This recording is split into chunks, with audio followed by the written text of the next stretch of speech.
Dúvidas de acromioclavicular? Parecida com síndrome do impacto? Vale um estudo aí depois mais aprofundado para pegar outras diferenças aí que a gente não falou, tá? Agora vamos falar de uma patologia que ela não é tão comum, mas ela aparece com uma certa frequência.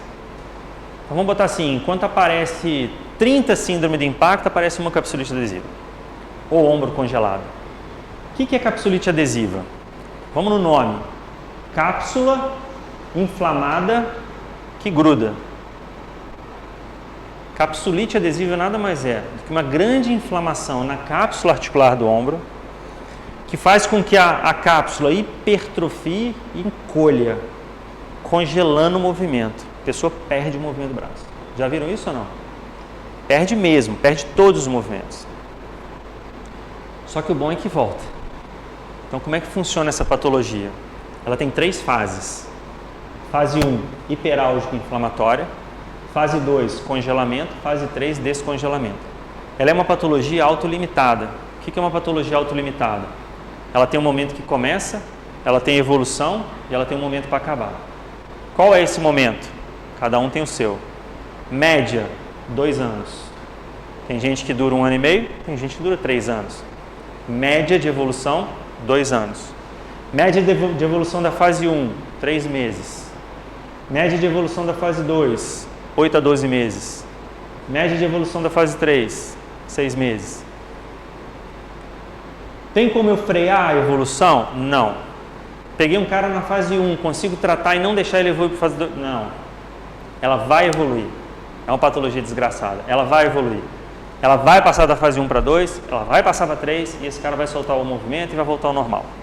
No máximo uma sequelazinha ali de perda de movimento lá no final. É muito louco, né? Por que inflama? Não sei. Tem capsulite primária, capsulite secundária. Primária é idiopática. Idiopática significa não sabe-se a causa. Simplesmente o cara inflama do nada a cápsula. Acorda num dia com muita dor, essa dor vai aumentando, vai ver está inflamado. Por que inflamou? Não tem motivo. Ah, tem algumas coisas. Diabético tem mais predisposição. Ok, mas não se sabe por quê. Secundária. Ela é secundária a alguma coisa que aconteceu. Fiz uma fratura no ombro, caí, imobilizei. Todo aquele trauma, toda aquela... gerou algum tipo de start ali, de estilingue para inflamar minha cápsula e desenvolvi capsulite adesiva decorrente da fratura de ombro. Então a gente chama isso de capsulite secundária, beleza?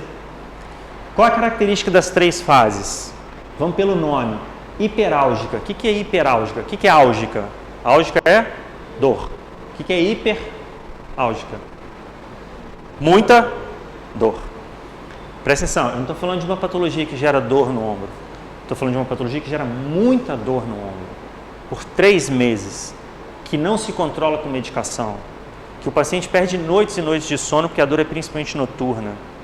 Então são pessoas que chegam no consultório para a gente com a fase 1 com olheira, com cara de cansado, em quadros já depressivos. Que é um quadro de muita dor, por quê? Porque cápsula é muito inervada. Lembra que eu falei da posição trancada, isso aqui? Eu falei, cápsula é muito inervada, quando estica dói. Quando inflama dói pra caceta. E capsulite adesiva é isso, é inflamação. Você toma a cápsula de processo inflamatório que fica sensibilizando os receptores neurais ali de dor e ficam gerando dor ali absurda. Então é uma fase muito, muito ruim para a pessoa, a fase 1 da capsulite. Só que essa fase 1, ela vira fase 2, que é o seguinte, essa inflamação vai acabando, vai diminuindo, vai sendo controlada, só que aquela cápsula que tinha uma certa maleabilidade vai enrijecendo, congela o ombro, ou seja, enrijece. A pessoa vai fazer isso aqui, ela faz isso, mais nada. Ela vai para trás, ela não consegue tirar o negócio do bolso da calça, pra você ter noção. Ela não consegue botar um sutiã, ela não consegue passar um cinto na calça atrás, porque a mão não vai. Funcionalmente, tem pessoas que não conseguem depilar o braço, mulheres, porque não abre. Louco, né? É assim que funciona a fase 2 da capsulite. A inflamação regride, mas por outro lado o ombro congela. E aí o que acontece na fase 3? De uma hora para outra ele começa a soltar. Aí a pessoa fala, pô, eu não conseguia chegar, Rodrigo, aqui ó, tô conseguindo chegar. Não pega ainda não, mas tá chegando. Aí passa mais 2, 3 semanas, ela fala, ó, já tô pegando dinheiro aqui. Aí passa mais um tempo, ó, já tô botando cinto. Você vai ver que aquele ombro já começa a descongelar. E aí daqui a pouco ele solta e volta ao normal. Mas não tem uma justificativa de por que descongela assim do nada? A literatura não conseguiu explicar ainda. Kodman é um autor de ombro muito famoso. E ele tem uma frase que ele fala: capsulite é difícil de diagnosticar, difícil de entender, difícil de diagnosticar e difícil de tratar. Louco, a gente não sabe. Normalmente dá uma vez. Pode acontecer dar no outro lombo. Mas são raríssimos os relatos de recorrência. Entendeu? Então, tipo, é meio que aquele negócio que você tem uma vez e você não vai ter mais. É tipo isso.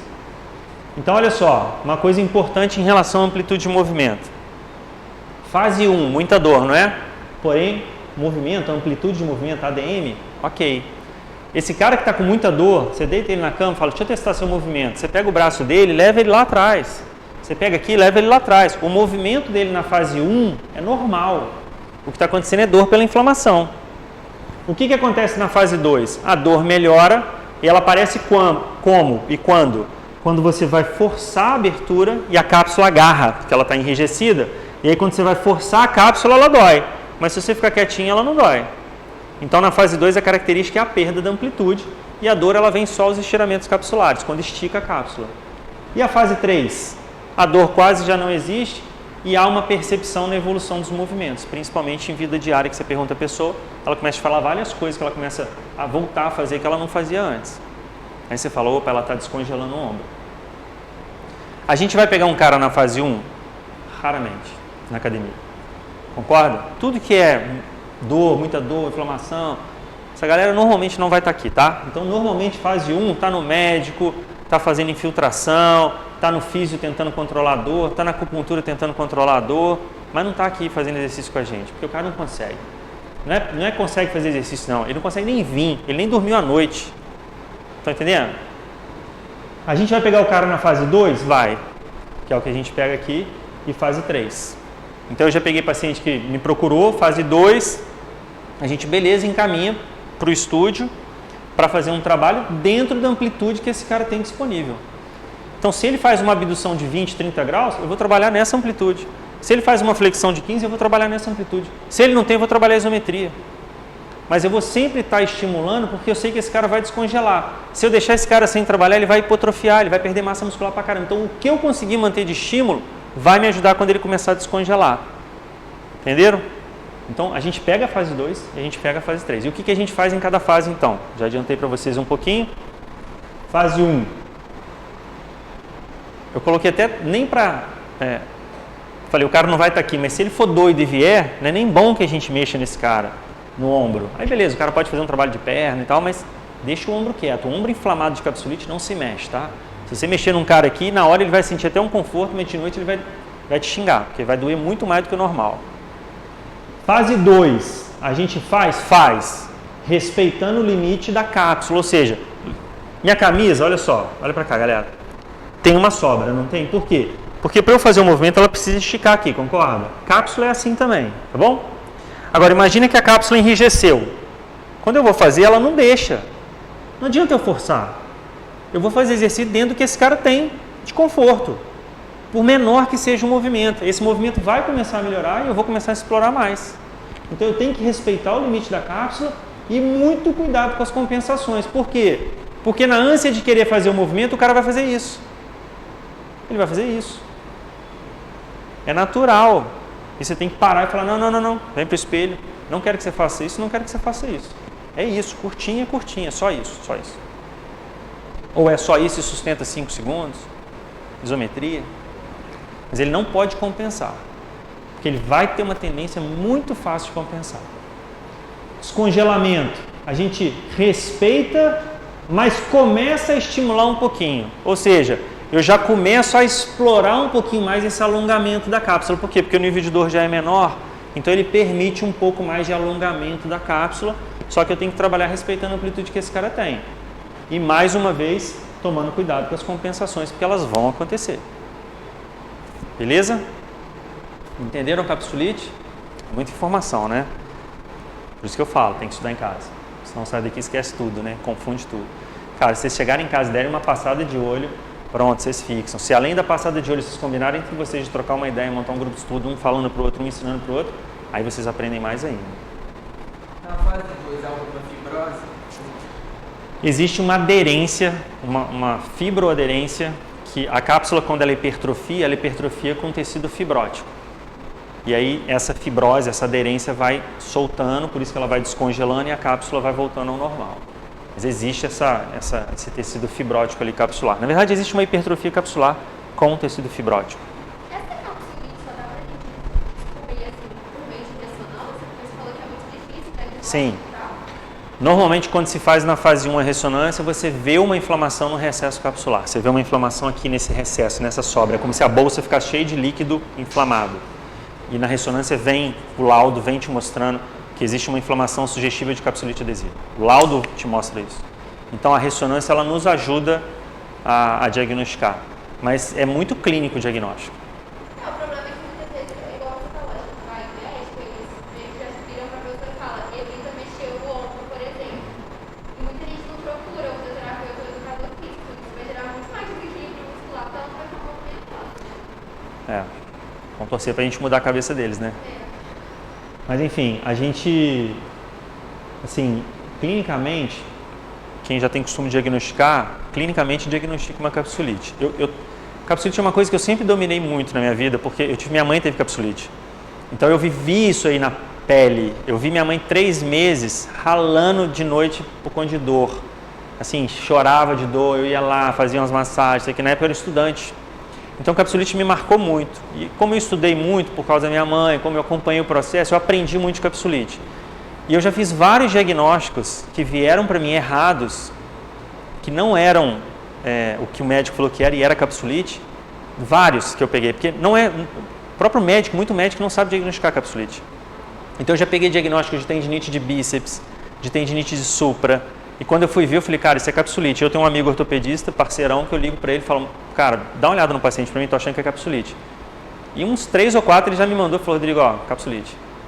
Então, capsulite não é fácil diagnosticar não, mas se você tem a experiência ali, você diagnostica e pronto, você conduz ele da melhor forma. A pior coisa para uma pessoa que tem capsulite também é não fazer nada, principalmente na fase de congelamento. Faz o que dá, respeita, mas faz o que dá. A pior coisa é ela ficar parada, ela vai congelar mais fortemente ainda a cápsula. Agora, se você estimular a cápsula demais, ela congela mais ainda também. A cápsula meio que responde hipertrofiando. Por isso que eu falo, tem que respeitar a cápsula. Tem que respeitar na fase 2 o limite, não ficar estimulando o limite. A 3 não, se ela já deu o sinal que está descongelando, vamos embora, vamos rasgar essa fibrose. Vamos rasgar esse tecido de aderência que foi criado. Beleza? Dúvidas? Tem algum relato, alguma coisa que fala por que acontece mais em mulheres? Porque eu já li que... Tem mais em mulheres, mais diabéticas, mas assim, não tem um porquê. É o que eu falo, capsulite ela é cheia de pergunta e nada de resposta. Então você tem estudos epidemiológicos que te mostram a população que é mais alvo, te mostra essa coisa de ser uma vez só e dificilmente repetir no mesmo ombro.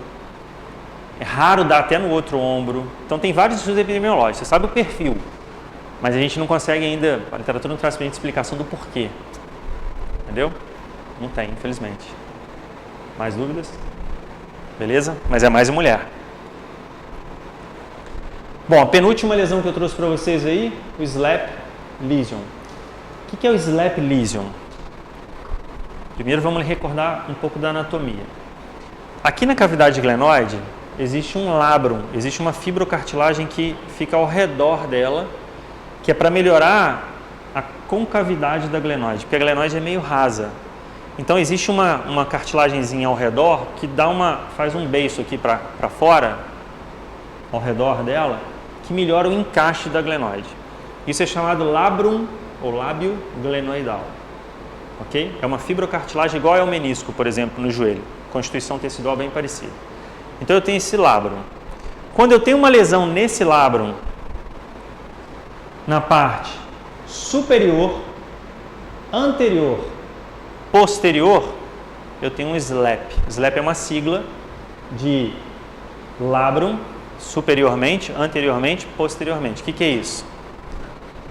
Aqui é inferior, concorda?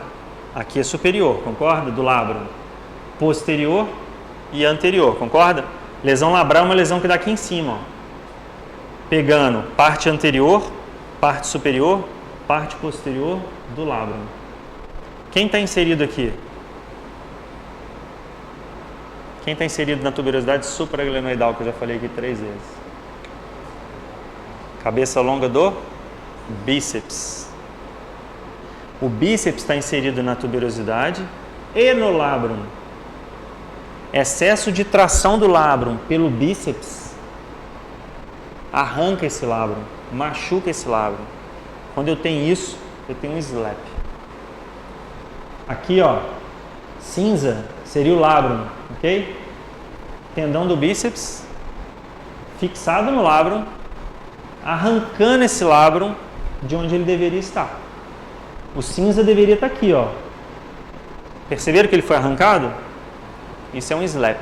Então, quando você ouvir falar em slap, significa que esse cara fez uma lesão no labrum glenoidal, na porção de cima dele, de anterior para posterior, provavelmente por excesso de tração do bíceps. Se você pegar os estudos, eles te mostram, como muito estudo é americano, eles te mostram muita lesão de slap em coisa de beisebol. Como é que chama? Um arremessador lá do beisebol. Porque esse é o padrão de lesão, rotação externa, tanto chama lesão do arremessador. Padrão de rotação externa com uma abdução horizontal, vindo rapidamente para uma rotação interna com a adução horizontal. Isso aqui traciona o tendão do bíceps e quando você gera carga, o movimento para fazer, né, a explosão, esse bíceps também age e aí ele entra agindo, puxando o labrum e tracionando o labrum. Isso feito várias vezes leva a lesão. Esquece o beisebol, porque aqui a gente não lida com beisebol. Onde na academia a gente ferra o cara com uma lesão de slap? Supino. É o exercício que mais lesiona e que mais dá slap. Por quê? Porque quando a gente deixa o cotovelo passar do ombro, que é o correto, para você pré-estirar peitoral para gerar eficiência no treino, você está gerando um estiramento da porção longa do bíceps. Certo? Nessa posição, o bíceps entra como um abdutor, como um adutor horizontal. Ele participa também do movimento, porque na hora da força a gente recruta o que a gente tem. Então eu vou usar peitoral, vou, mas eu vou usar deltoide, vou. Eu vou usar a porção longa do bíceps também. Então ele está numa posição de estiramento sendo solicitado. E para ele ajudar a puxar, numa dessas ele arranca o labrum. Ou em várias puxadas ele vai arrancando o labrum. Slap lesion é uma atividade muito comum em quem treina pesado, principalmente supino. E a lesão é por conta do pré-estiramento do bíceps com o movimento de arranque, né, para fazer a próxima contração. Conseguem enxergar isso? Anatomicamente falando? Se não, me fala. No slap, a pessoa vai ter dor nas elevações do braço acima da cabeça. Lembra a síndrome do impacto? Ó, dói aqui? Slap não tem isso. Lembra a artrose? Dói aqui, ó. Slap não tem isso. O slap dói aonde? Aqui em cima, ó. Slap dói aqui em cima, tanto aqui quanto aqui. E dói quando você faz o pré-estiramento. Então, essas pessoas que têm slap na academia, você pergunta assim, quando você faz supino, dói? Puta, é o que mais dói. Aí você falou, opa. Não tem características de impacto, porque esse cara faz aqui os testes de impacto negativo. Não tem característica de artrose acromioclavicular. Pô, dói no supino, dói no final da amplitude. Aí tem um teste que a gente faz assim, ó, polegar para baixo com o braço aduzido e força para baixo. A gente provoca um estiramento ali da região, o cara reclama de dor. Slap lesion. Guarda isso, porque isso acontece muito na academia. Dor na posição do arremessador. Então, na academia, voador, por exemplo, é um exercício que eles se queixam. Tudo que você está com o braço aqui, que o cotovelo vai para trás, supino, voador, crucifixo, tudo isso incomoda.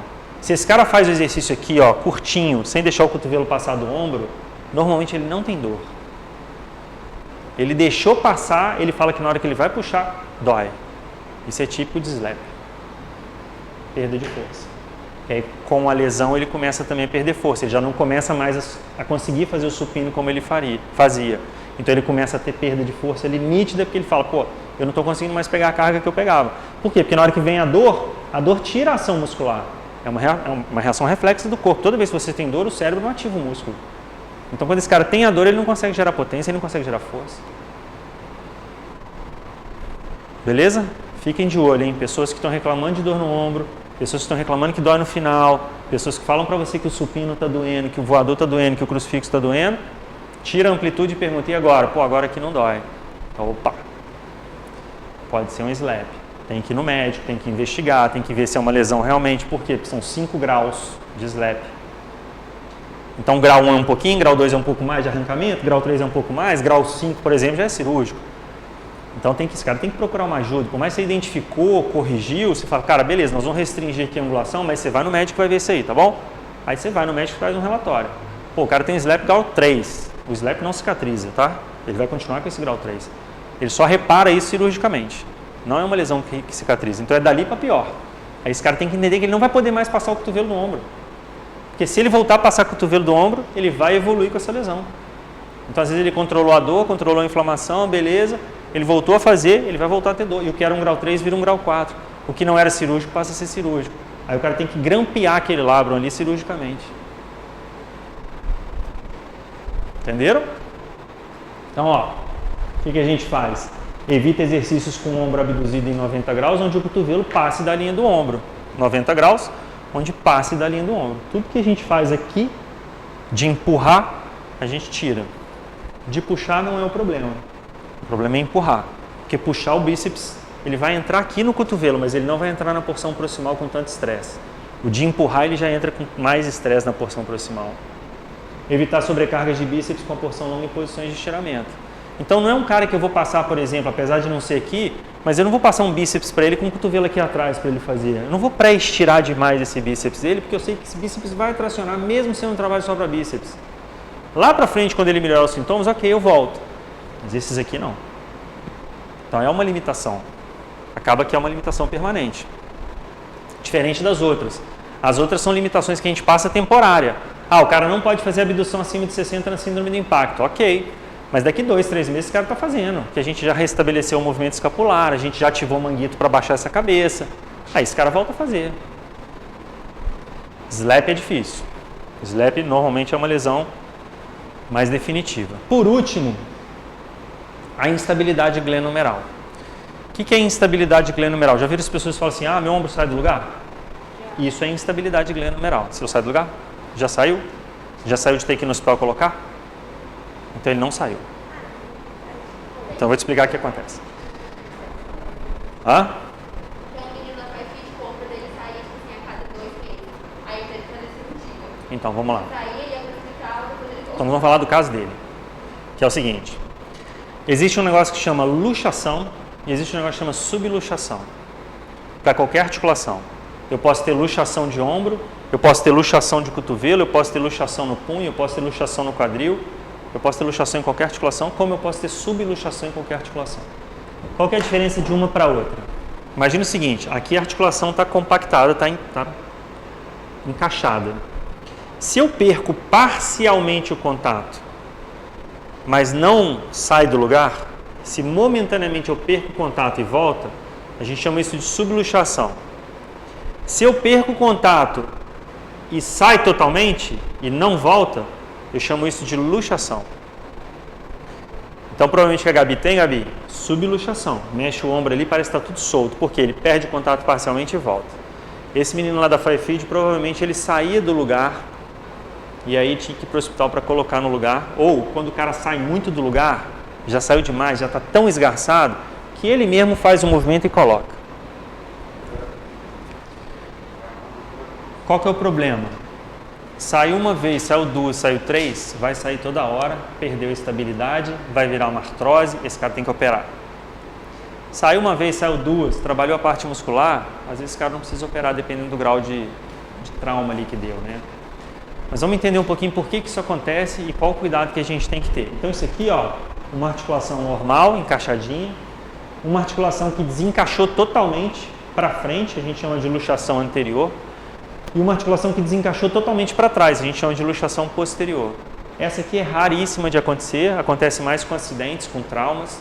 Essa daqui é o que a gente vê no dia a dia, essa é o que normalmente acontece nas academias quando acontece uma luxação de ombro, por exemplo. Que é raro, mas tem história, né? Bom, vamos primeiro entender assim, qual é a diferença da luxação, subluxação, mas qual é a diferença de time, né? Eu tenho lesão aguda e lesão crônica. A lesão aguda é aquela que, pô, eu tô aqui, meu ombro é normal, meu ombro é perfeito, eu vou jogar um handball e aí eu vou arremessar uma bola, o cara puxa meu braço, eu tomo uma alavanca para trás e essa força faz o meu ombro sair do lugar. Eu tive uma lesão aguda. Concorda? Aguda. Qual que é a lesão crônica? Pô, eu vou jogar de novo, tomo um outro trauma, porra, lesiono de novo, sai do lugar de novo, volta. Pô, eu vou lá na minha casa pegar um negócio, meu ombro sai do lugar, volta. Eu vou lá, é o menino da Five Feed, que saía direto. Esse cara fez uma lesão crônica, ou seja, várias lesões consecutivas ao longo do tempo.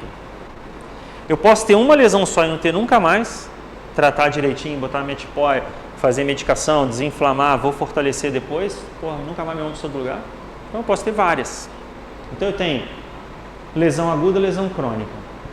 Normalmente, a gente não pega o cara na lesão aguda, tá? Na academia. O cara que fez uma lesão aguda, mesma coisa, vai para o médico, vai fazer radiografia, vai botar no lugar, vai botar tipóia, vai ficar lá umas 2, 3 semanas de tipóia, vai fazer uma fisioterapia para diminuir dor e inflamação. Depois esse cara chega para a gente já com o quadro estabilizado, beleza? Mas o cara com lesão crônica, ele pode vir aqui, ele pode estar aqui no nosso meio aqui sendo nosso aluno. A gente tem que saber o que fazer e o que não fazer com esse cara, porque senão esse cara luxa o ombro com a gente. O que esse cara sente? Normalmente dor no ombro, onde? Variável. Pode ser na frente, pode ser do lado, pode ser ao redor. Ele normalmente queixa de dor no ombro. Muitas vezes ele nem queixa de dor no ombro. Muitas vezes ele só fala assim, cara, meu ombro sai do lugar, eu tenho medo porque vou fazer um negócio aqui, ele sai do lugar. Mas dói? Não, não está doendo. Porque às vezes a lesão é tão crônica que já esticou, já estirou tanto ligamento e cápsula que nem dói mais. Então a dor não é pré-requisito. Tá bom? A sensação que vai sair do lugar é que manda para a gente falar assim, esse cara tem uma instabilidade glenomeral. E qual que é o padrão de movimento que normalmente a gente avalia para saber? Ou seja, qual que é o padrão de movimento que eu tiro o braço do cara do lugar? Abdução com rotação externa. Vem cá, Hudson. Fica de frente para a galera. Se eu deitar o Hudson na cama, pegar o braço dele aqui, ó, imagina que ele está deitado aqui na cama, tá? Pegar o braço dele aqui e falar assim, relaxa, Hudson, e fizer isso aqui com ele, ó, só, sem forçar. E ele falar para mim assim, não. Chama teste de apreensão. A gente não está buscando dor, a gente está buscando a reação de apreensão. É igual patela, a gente vai falar de joelho depois.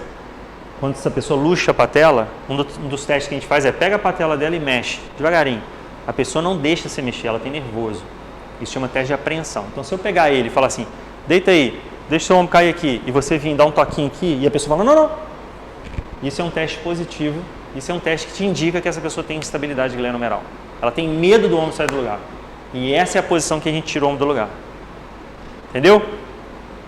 Essa é a posição de luxação. Quando você vai saber do histórico da pessoa, como é que o seu ombro saiu do lugar? Você vai ver que tem sempre um movimento relacionado a isso aqui. Esse cara que vem pra gente aqui, que fala, pô, meu ombro sai do lugar, eu tenho várias histórias de sair do lugar, já tive que ir pro hospital, tem indicação cirúrgica. O cara não operou, tá? Tô falando do cara que está instável. A gente jamais faz com ele esse posicionamento, em nenhum exercício. A gente nem deixa ele chegar perto disso daqui. Então, voador para esse cara, nem pensar. Mesmo exercícios de supino, tem que tomar muito cuidado, porque se esse cara descontrola um pouquinho o movimento, na hora que ele descontrolar um pouquinho o movimento, ele luxa. Então, a gente toma muito cuidado com essas posições de abdução com rotação externa, tá bom? E a gente tem que treinar muito a parte muscular. Quem que segura a cabeça do húmero lá que a gente falou? Manguito, não é? Manguito que segura e puf, chapa a cabeça do húmero na glenoide, junto com o deltoide, também funciona como estabilizador. Então são os grupamentos que a gente mais trabalha na instabilidade glenomeral. Dá-lhe manguito pro cara, dá-lhe deltoide pro cara. Nunca isso aqui, nunca essa posição, tá bom? Que é assim que esse cara luxa o ombro. Ah, o cara operou o ombro, ele foi, estabilizou cirurgicamente. Esquece isso tudo. Se o cara operou o ombro e ele está liberado para fazer um treinamento, já passou pela física, já está restabelecido o movimento, é um ombro normal, treino normal. Não se preocupem, tá? Pós-cirúrgico está corrigido. Nós estamos falando aqui daquele cara que não operou, que o ombro sai do lugar, que se você vacilar, o cara sai do lugar aqui com a gente. Essa galera, se você identificar que tem medo de fazer isso, você toma cuidado com esses padrões de exercício, só e treine estabilizadores. Porque a articulação, ela é controlada por dois mecanismos de estabilização, estático e dinâmico. Estático é o quê? Ligamento, cápsula, estruturas não contráteis. E dinâmico, estruturas contráteis, músculo. O que está fudido aqui? Estático. Porque arrebentou tudo. Quando ele faz isso aqui, ele arrebenta ligamento, ele arrebenta a cápsula, ele estira tudo. Ou seja, os estabilizadores estáticos estão uma merda. O que eu tenho que fazer para compensar? Potencializar o dinâmico. Então, é o trabalho muscular. Não tem jeito. O que trata esse cara é o trabalho muscular. Entenderam? Beleza?